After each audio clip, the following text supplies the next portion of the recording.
The black silhouette of a vulture circles overhead, its large, dark shape contrasting with the bright afternoon sun. It flaps its outstretched wings a few times before returning to its casual drift, hovering in circles far above the city, as if weightless. Its flight looks almost effortless. What a sweet freedom that would be. "Come on!" Victor shouts, shoving a large sack into my arms. The light stubble that covers his square jaw makes his expression even more pronounced. He's not messing around. His voice is loud and forceful. Time seems to slow down. I'm too lost in thought to really process what's happening.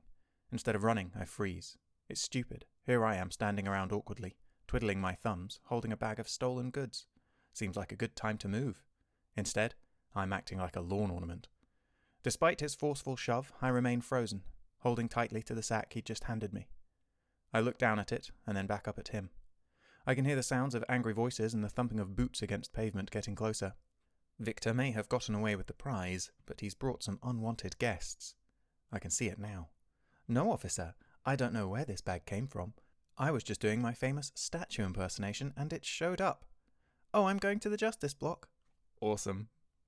"Jet, come on!" Victor pulls at my arm. My legs spring into motion, nothing like a little adrenaline to ruin a perfectly good daydream. My cargo makes running awkward. Victor shouts for me to run faster, and I look over my shoulder. 3 men in black uniforms with red accents on the shoulder and collar are charging after us, their heads covered with the traditional red beret of the city guard. "Stop! Thief!" they shout. The sound of their approach encourages me to speed up. Victor slides to a stop in front of me, nearly causing me to crash into him. At the end of the alley, I see 2 more guards with their bright red berets. We're boxed in. The guards in front of us turn to face us, blocking our escape. There's no time to think. The shadows of the guards behind us are looming closer with every moment. "We're heaped," Victor mutters. "There!" My brain finally joining the party. About 30 yards before the end of the street is an intersection. I dig my feet into the ground and launch my body forward as hard as I can, propelling myself towards the side alley, our only means of escape. There's no choice, no talking our way out. Either we escape, or we become the newest residents of the Outlands. The guards, who we call redcaps, stare for a moment, apparently stunned to see thieves running towards them instead of away. That provides just enough distraction to keep them from noticing the side alley. By the time they do, it's too late. We're halfway there when they move to intercept us. I reach the turn first, but I need to buy some time. I scan the area. An empty crate lies at the corner of the building. I kick it as hard as I can in the direction of the approaching redcaps. The crate flies between both of them, striking one in the shoulder and ricocheting, hitting the other one squarely in the stomach. I tell myself that's what I was going for. I just hope it slows them down long enough. Victor passes me and takes the lead.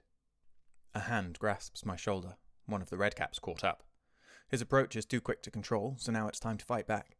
I roll my shoulder, loosening his grip, and drop my body down. The redcap's momentum carries him forward.